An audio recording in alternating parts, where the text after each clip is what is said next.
Hello friends, welcome to Indian study पर आपका स्वागत है। दोस्तों, जैसा कि आप सभी लोग जानते हैं कि हम लोग आप लोगों के लिए डेली बेसिस पे यूपी जेल वार्डर की तैयारी करवा रहे हैं, ठीक है।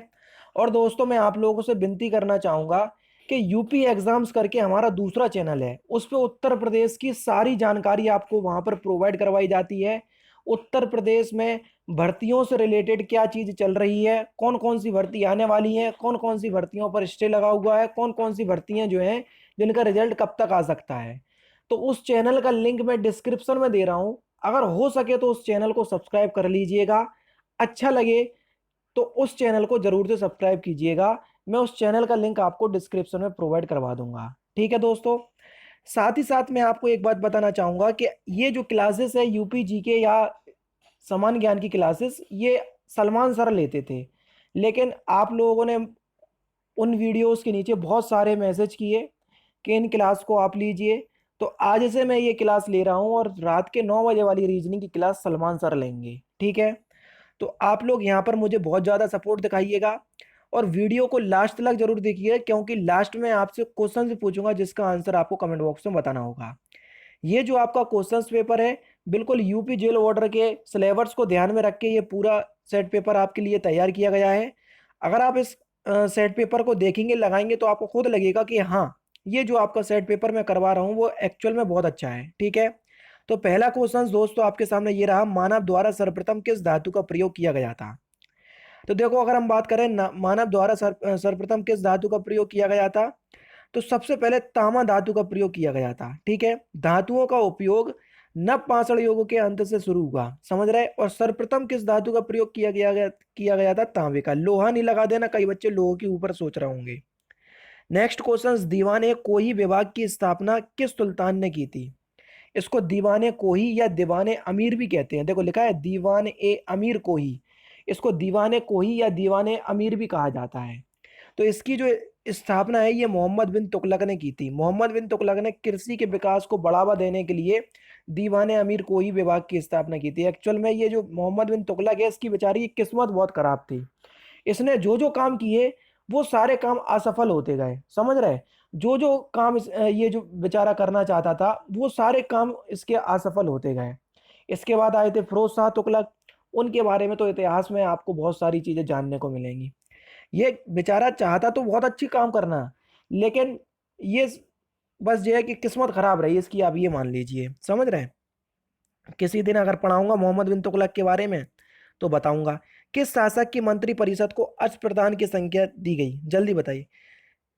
किस शासक के मंत्री परिषद परिषद को अष्टप्रधान की संज्ञा दी गई। तो आपका जो सही आंसर हो जाएगा वह हो जाएगा शिवाजी। जी हाँ दोस्तों, मराठा शासक थे ये। शिवाजी के शासन में केंद्र में 8 मंत्रियों की परिषद थी, जिसे अष्ट प्रधान कहा जाता था, समझ रहे हैं। जिसमें पेशवा, आत्म, ठीक है, चिरनीस, सेनापति, दबीर, पंडित राव, न्यायाधीश, ये सभी जो पद थे वो शामिल थे, ठीक है। अच्छा, एक और था अष्ट दिग्गज। तो अष्ट दिग्गज की संज्ञा जो है वो कौन से मंत्री परिषद को दी गई थी, वो कृष्ण देव राय की, समझ रहे हैं। तो इस बात को भी आपको पता होना चाहिए। सगी प्रथा का अंत तथा ठगी प्रथा को समाप्त करने का श्रेय किसे दिया जाता है। इंपॉर्टेंट क्वेश्चन, सती प्रथा का अंत और ठगी प्रथा को समाप्त करने का श्रेय किसे दिया जाता है। तो ये लॉर्ड विलियम बेंकेट को दिया जाता है। किसको, लॉर्ड विलियम बेंटिक। यानी कि इस क्वेश्चन का चौथा ऑप्शन बिल्कुल करेक्ट हो जाएगा। राज हड़प नीति निम्नलिखित में से किसके द्वारा लागू की गई थी। आप सभी लोग जानते हैं, बहुत सिंपल और इंपॉर्टेंट क्वेश्चंस। डलहौजी के द्वारा। किसके द्वारा, डलहौजी के द्वारा। और डलहौजी का शासनकाल कब से कब था, 1848 से 1856। इन्हीं के शासनकाल में डाक व्यवस्था, इन्हीं के शासनकाल में रेलगाड़ी, ये सभी जो बड़े बड़े काम है इन्हीं के शासनकाल में हुए थे। किसके, डलहौजी के, समझ रहे। तो ये सारी चीजें भी आपको पता होना चाहिए। मुद्रा राक्षस नामक पुस्तक का लेखक कौन है, मुद्रा राक्षस। तो मुद्रा राक्षस पुस्तक के जो लेखक हैं वह कौन है, विशाख दत्त। पहला ऑप्शन बिल्कुल करेक्ट। कला की राजधानी और पहाड़ियां शैली, कला की राजस्थानी और पहाड़ी शैलियां किसके द्वारा प्रसिद्ध हैं। जल्दी बताइए, कला की राजस्थानी और पहाड़ी शैलियां किसके द्वारा प्रसिद्ध हैं। तो सही आंसर हो जाएगा आपका चित्रकला। ऑप्शंस देख के ही आपको लग रहा होगा ज्यादा हार्ड क्वेश्चंस भी नहीं था, समझ रहे। नेक्स्ट क्वेश्चंस, यामिनी कृष्णमूर्ति किस नृत्य शैली के लिए विख्यात हैं? इस पे आईएमपी इंपोर्टेंट लगा लो, बहुत ज्यादा, समझ रहे हैं, क्योंकि कई एग्जाम में पूछा गया है यामिनी कृष्णमूर्ति के बारे में। तो ये भरतनाट्यम शैली की नृत्यिका है। किसकी? भरतनाट्यम, यानी कि इस क्वेश्चन का तीसरा ऑप्शन आपका बिल्कुल करेक्ट हो जाएगा। ठीक है। इन्हें पद्मश्री भी दिया गया था 1968 में, पद्म भूषण भी दिया गया था इन्हें 2001 में, और पद्म विभूषण भी दिया गया इन्हें 2016 में। तो समझ रहे हैं? तो इसलिए ये नाम बहुत इंपॉर्टेंट हो जाता है, क्योंकि अभी हाल ही का अगर बात करें तो पद्म विभूषण इनको 2016 में दिया गया, और जब से इनको पद्म विभूषण दिया गया तब से ये क्वेश्चंस बहुत ज्यादा पूछा जाने लगा है। तो इसलिए मैंने पहले ही से इस पे आईएमपी लगा दिया, समझ रहे? तो ये सारी चीजें आपको पता होना चाहिए। लंदन किस नदी के किनारे स्थित है? जल्दी बताओ।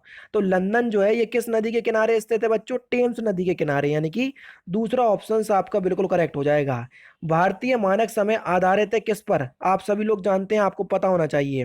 तो भारतीय मानक समय किस पर आधारित है? जल्दी बताओ। क्वेश्चन नंबर 10, 82.5 डिग्री पश्चिमी देशांतर पर। सही है ये बात? जल्दी बताओ भैया। भारतीय मानक समय जो है वो 82.5 डिग्री पूर्वी देशांतर पर आधारित है। इसका अर्थ क्या है कि यह जो रेखा है ग्रीनविच समय से 5.5 घंटे आगे है। समझ रहे? आपने देखा होगा कोई भी इंटरनेशनल शो होता होगा तो उसकी टाइमिंग देते होंगे, तो नीचे लिखते हैं जीएमटी प्लस 5.5 घंटे। समझ रहे? तो ये सारी चीजें आपको छोटी छोटी चीजें पता होना चाहिए। पृथ्वी के अतिरिक्त किस ग्रह पर वायुमंडल पाया जाता है? जल्दी बताओ। बहुत इंपॉर्टेंट क्वेश्चन। तो आपका सही आंसर हो जाएगा मंगल। जी हाँ दोस्तों, पृथ्वी के अतिरिक्त मंगल ग्रह पर वायुमंडल पाया जाता है। और अभी आप सभी जानते हैं स्पेस एक्स, अगर आपको पता होएगा, वो एक ऐसी कंपनी बन गई, यानी कि एक ऐसी प्राइवेट संस्था बन गई जो अंतरिक्ष यात्रियों को अंतरिक्ष तक ले गई। समझ रहे? ये एक ऐसी प्राइवेट संस्था बन गई। और स्पेस एक्स के मालिक कौन है? Elon Musk. ठीक है। इन्होंने हाल ही में इंटरव्यू दिया और उन्होंने बोला कि मेरी इच्छा है कि मैं जी तो पृथ्वी पर रहा हूं, अगर मैं अपनी जिंदगी की लास्ट सांस लूं, यानी कि आखिरी सांस लूं, तो वो मेरी मंगल ग्रह पर होनी चाहिए। समझ रहे? यानी कि इच्छा है कि ये मंगल ग्रह पर अपना लास्ट का जीवन व्यतीत करें। इनकी ऐसी इच्छा है, क्योंकि स्पेस एक्स जो है वो मंगल को लेकर बहुत ज्यादा चिंतित है और ये बहुत ज्यादा परीक्षण करना चाहती है मंगल ग्रह पर। समझ रहे? नीला ग्रह के नाम से किसे जाना जाता है? क्वेश्चन नंबर 12, नीले ग्रह, आप सभी लोग जानते हैं नीले ग्रह के नाम से हम किसको जानते हैं? पृथ्वी को। दूसरा ऑप्शन आपका बिल्कुल करेक्ट है। मंगल को हम लाल ग्रह कहते हैं, क्योंकि आप सभी लोग जानते हैं उसकी पूरी सरफेस लगभग लाल लाल है, और दूर से दिखने पर भी इसको लाल जैसा प्रतीत होता है।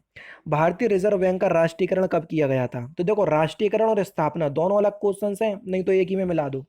इसका राष्ट्रीयकरण, नेशनलाइजेशन किया गया था 1949 में, लेकिन इसकी जो स्थापना है अप्रैल 1935 में की गई थी। तो दोनों ही आपके इंपॉर्टेंट क्वेश्चन से पता होना चाहिए। भारतीय विदेश व्यापार संस्थान कहाँ स्थित है? Question number 14। तो ये कहाँ पर स्थित है? तो ये नई दिल्ली में स्थित है बच्चों। कहाँ पर? न्यू दिल्ली। यानी कि इस क्वेश्चन का पहला ऑप्शन आपका बिल्कुल करेक्ट हो जाएगा। भारत में कार्यपालिका का अध्यक्ष कौन होता है? Important question, question number 15। Bharat में कार्यपालिका का अध्यक्ष कौन होता है? तो देखो, भारत में कार्यपालिका का जो प्रमुख होता है वो होता है आपका राष्ट्रपति। और राष्ट्रपति कौन से आर्टिकल में दिया गया है? आर्टिकल 52। समझ रहे? संघ की संपूर्ण कार्यपालिका शक्ति जो है वो राष्ट्रपति में निहित होती है। ठीक है। और राष्ट्रपति देश का कार्यकारी अध्यक्ष होता है। देश का कार्यकारी अध्यक्ष, ये कौन से आर्टिकल में कहा गया? आर्टिकल 53 में। ये सारे आर्टिकल मैंने पढ़ाए हुए हैं, देखना। तो संविधान को तो इस तरीके से पढ़ाया हुआ है, आज भी बच्चों के कमेंट्स आते हैं कि सर यूट्यूब पर मैंने संविधान पढ़ तो लिया, देख तो लिया, सब कुछ कर लिया, लेकिन जिस हिसाब से आपने संविधान को मुझे पढ़ाया है, संविधान को मुझे समझाया है, वाकई में काबिले तारीफ है। देखना संविधान की वीडियो, आपको मजा आ जाएगा। भारतीय संघ की शक्ति किसमें निहित होती है? जल्दी बताओ। Question number 16। भारतीय संघ की शक्ति अभी कार्यपालिका की थी, तो आपका सही आंसर हो जाएगा संसद। यानी कि इस क्वेश्चन का पहला ऑप्शन आपका बिल्कुल करेक्ट है। व्यक्तिगत स्वतंत्रता के लिए निम्नलिखित में से कौन सी रिट याचिका दायर की जा सकती है? जल्दी बताओ। व्यक्तिगत स्वतंत्रता के लिए, तो इसको हम क्या कहते हैं? बंदी प्रत्यक्षीकरण। यानी कि दूसरा ऑप्शन आपका बिल्कुल करेक्ट है। हैवियस कार्पस बोलते हैं। और कितनी रेट है हमारे लिए? 5 रेट हैं, 4 तो जिसमें आपको दी गई है: परमादेश, बंदी प्रत्यक्षीकरण, अधिकार प्रक्ता, उत्प्रेष और प्रतिषेध लास्ट हो गई। समझ रहे हैं? तो ये सारी आपको पता होना चाहिए। भारतीय संविधान की किस अनुसूची में राजभाषा उल्लेख है? कौन सी अनुसूची है? जल्दी बताओ, जिसमें भाषाओं का उल्लेख मिलता है। तो सही आंसर हो जाएगा 8वीं अनुसूची। और आर्टिकल 343 क्या कहता है? कि हिंदी जो है वो हमारी राजकीय भाषा होगी, यानी कि इस क्वेश्चंस का फिलहाल तो दूसरा ऑप्शन बिल्कुल करेक्ट है। ये आर्टिकल 343 मैंने जो बताया ये क्वेश्चंस आपके एग्जाम में आ चुका है, इसलिए मैंने आपको यहाँ पर जिक्र किया। निम्नलिखित में से कौन सी शर्त भारत की नागरिकता प्राप्त करने के लिए नहीं है? यानी कि भारत में अगर आप नागरिकता प्राप्त करना चाहते हैं तो उसके लिए आपको कई क्राइटेरिया होते हैं। मोस्टली 5 तरीके से नागरिकता आप उससे प्राप्त कर सकते हैं, समझ रहे हैं? तो देखो, अधिवास, पंजीकरण, वंशानुक्रम, ठीक है। तो फिलहाल तो इन तरीकों से आप जो नागरिकता प्राप्त कर सकते हैं, लेकिन संपत्ति स्वामित्व इस हिसाब से नहीं कर सकते, यानी कि इस क्वेश्चन का चौथा ऑप्शन आपका बिल्कुल करेक्ट है। विंग्स ऑफ फायर किसकी आत्मकथा है? जल्दी बताओ। विंग्स ऑफ फायर ये किसकी आत्मकथा है? एपीजे अब्दुल कलाम, यानी कि इस क्वेश्चन का आपका चौथा ऑप्शन बिल्कुल करेक्ट। नेक्स्ट क्वेश्चन निम्नलिखित में से किस एक में सर्वोच्च विशिष्ट ऊष्मामान होता है? यानी कि सबसे ज्यादा ऊष्मीय मान निम्नलिखित तत्वों में से किसका होता है? Question number 21। तो सही आंसर हो जाएगा आपका जल का, यानी कि इस क्वेश्चन का चौथा ऑप्शन आपका बिल्कुल करेक्ट है। निम्नलिखित में से जल जनित रोग कौन सा है? जल्दी बताओ, आसानी से आप बता सकते हैं। जल जनित रोग, हैजा जो है वो एक जल जनित रोग है, यानी कि इस क्वेश्चन का दूसरा ऑप्शन बिल्कुल करेक्ट है। ट्रांसफार्मर किस पर कार्य करता है या किस सिद्धांत पर कार्य करता है ट्रांसफार्मर? जल्दी बताओ। केवल प्रत्यावर्ती धारा से, यानी कि इस क्वेश्चन का पहला ऑप्शन आपका बिल्कुल करेक्ट है। फिलहाल यहाँ पर यह पूछा गया था कि ट्रांसफार्मर किससे काम करता है, तो केवल प्रत्यावर्ती धारा से, यानी कि पहला ऑप्शन बिल्कुल करेक्ट है। नेक्स्ट क्वेश्चन, उत्तर प्रदेश में निम्नलिखित में से किसे विश्वविद्यालय का स्तर प्राप्त नहीं है? जल्दी बताओ। क्वेश्चन नंबर 24, जल्दी बताइए। तो सही आंसर हो जाएगा आयुर्वेद कॉलेज फैजाबाद, इसको जो है विश्वविद्यालय का स्तर प्राप्त नहीं है, दूसरा ऑप्शन बिल्कुल करेक्ट है। नेक्स्ट क्वेश्चन की तरफ चलते हैं कि उत्तर प्रदेश के किस आर्थिक क्षेत्र में सर्वाधिक महिला साक्षरता है? मैंने आपको बताया कि पूरा सेट पेपर जो है वो आपके एग्जाम के हिसाब से डिजाइन किया गया है। सारे चीज मिलेंगी आपको, जीके मिलेगी, इतिहास मिलेगी, भूगोल मिलेगी, उत्तर प्रदेश की जीके मिलेगी, सारी चीजें आपको मिलेगी यहाँ पर। उत्तर प्रदेश के किस आर्थिक क्षेत्र में सर्वाधिक महिला साक्षरता है? सही आंसर हो जाएगा केंद्रीय क्षेत्र में, ठीक है। यानी कि इस क्वेश्चन का पहला ऑप्शन आपका बिल्कुल करेक्ट है, ठीक है। नेक्स्ट क्वेश्चन, बागों का शहर नाम से उत्तर प्रदेश का कौन सा शहर प्रसिद्ध है? जल्दी बताओ। बागों का शहर किसे कहते हैं? आप सभी लोग जानते होंगे, लखनऊ को बागों के शहर के रूप में जानते हैं और ये उत्तर प्रदेश की राजधानी भी है, ठीक है। लखनऊ में उत्तर मध्य काल में क्या होता था, कई इलाकों में बाग बहुत थे, तो बागों के लिए ये विख्यात है, इसलिए इसको बागों का शहर भी कहा जाता है। जैसे चार बाग, आराम बाग, लाल बाग, ये सारे आपको लखनऊ में देखने को मिलेंगे, समझ रहे हैं? नेक्स्ट है आपका क्वेश्चंस के उर्दू कवि मिर्जा गालिब तथा संगीतक उस्ताद फैयाज खां का जन्म स्थान कौन सा है? जल्दी बताओ, बढ़िया क्वेश्चंस है। क्वेश्चन नंबर 27 का सही आंसर हो जाएगा आगरा, दूसरा ऑप्शन बच्चों बिल्कुल करेक्ट होगा। नेक्स्ट क्वेश्चन, उत्तर प्रदेश के किस आर्थिक क्षेत्र में सर्वाधिक जनसंख्या निवास करती है? सबसे ज्यादा जनसंख्या कहां पर निवास करती है? तो सही आंसर हो जाएगा पूर्वी क्षेत्र में, यानी कि इस क्वेश्चन का दूसरा ऑप्शन बिल्कुल करेक्ट हो जाएगा। नेक्स्ट क्वेश्चन से आपका, कि उत्तर प्रदेश में द्विसदनीय व्यवस्था है जिसमें एक विधानसभा, तो बताइए दूसरी क्या होगी? देखो, आप सभी लोग जानते हैं कि द्विसदनीय व्यवस्थापिका का अर्थ क्या है, कि विधानसभा और विधान परिषद दोनों ही होना, यानी कि इस क्वेश्चन का दूसरा ऑप्शन आपका बिल्कुल करेक्ट हो जाएगा, ठीक है। नेक्स्ट क्वेश्चंस की तरफ चलते हैं। नेक्स्ट क्वेश्चंस, खाद्य श्रृंखला से अभिप्राय है कि इनमें से किसके द्वारा ऊर्जा अंतरण होती है? क्वेश्चन नंबर 30, किसके द्वारा ऊर्जा अंतरण होती है? तो एक जीव से दूसरे जीव की ओर, तीसरा ऑप्शन आपका बिल्कुल करेक्ट है। नेक्स्ट क्वेश्चन, ऊर्जा के किस रूप से प्रदूषण की समस्या नहीं होती? क्वेश्चन नंबर 31, किस रूप से प्रदूषण की समस्या नहीं होती है? तो सौर ऊर्जा से, आप सभी लोग जानते हैं कोयला, परमाणु, पेट्रोल, इन सब से किसकी वो प्रदूषण की समस्या होती है, लेकिन सौर ऊर्जा से नहीं होती है, चौथा ऑप्शन करेक्ट। बाढ़ को रोका जा सकता है किस कारण? जल्दी बताओ। 32, बाढ़ों को किस कारण हम रोक सकते हैं? नदियों पर बांध बनाकर व वृक्षारोपण करके, चौथा ऑप्शन बिल्कुल करेक्ट। वह संविधान संशोधन जिसके अनुसार जीएसटी पारित किया गया, जल्दी बताओ। जीएसटी पारित किया गया, क्वेश्चन नंबर 33, इंपोर्टेंट क्वेश्चन है।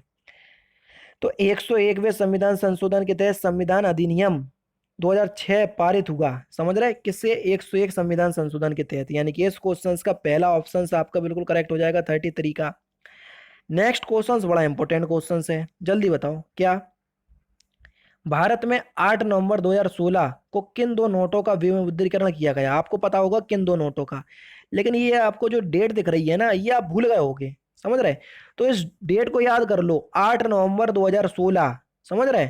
तो आपका सही आंसर क्या हो जाएगा? 500 और 1000 के नोटों का विमुद्रीकरण हुआ था, आप सभी लोग जानते हैं। यानी कि तीसरा ऑप्शन आपका बिल्कुल करेक्ट है। ठीक है, क्वेश्चंस देख लो, फिर आंसर मैंने आपको बता ही दिया। Next question, social networking website Facebook के संस्थापक का नाम क्या है? जल्दी बताओ, आसानी से बता सकते। बहुत सिंपल क्वेश्चन है। तो सही आंसर हो जाएगा मार्क जुकरबर्ग। यानी कि इस क्वेश्चन का तीसरा ऑप्शन बिल्कुल करेक्ट। केंद्रीय चावल अनुसंधान संस्थान कहाँ स्थित है? इंपॉर्टेंट क्वेश्चन, क्वेश्चन नंबर 36, चावल अनुसंधान संस्थान तो ये कटक उड़ीसा में स्थित है। यानी कि इस क्वेश्चन का पहला ऑप्शन आपका बिल्कुल करेक्ट है। और लास्ट क्वेश्चन 37 वाला जो क्वेश्चन है वो मैंने आप लोगों के लिए छोड़ा है कि वेरोमीटर की खोज किसने की थी। इस क्वेश्चन का आंसर जो है वो आप लोग कमेंट बॉक्स में बताइएगा, और साथ ही साथ बताना कि मैंने जो आपको ये वीडियो प्रोवाइड करवाई इसमें आपको मज़ा आ रहा है ना, और मज़ा आ रहा है तो वीडियो को लाइक और शेयर जरूर कर दीजिएगा। तो दोस्तों फिलहाल की वीडियो में सिर्फ इतना ही। अगर आपको वीडियो पसंद आए तो प्लीज़ दोस्तों वीडियो को लाइक कीजिए, शेयर कीजिए, और साथ ही साथ हमारे चैनल को सब्सक्राइब करना ना भूलें, क्योंकि मैं रोजाना इसी तरह की वीडियोस आप लोगों के लिए लाता रहता हूँ। नमस्कार दोस्तों, जय हिंद, जय भारत।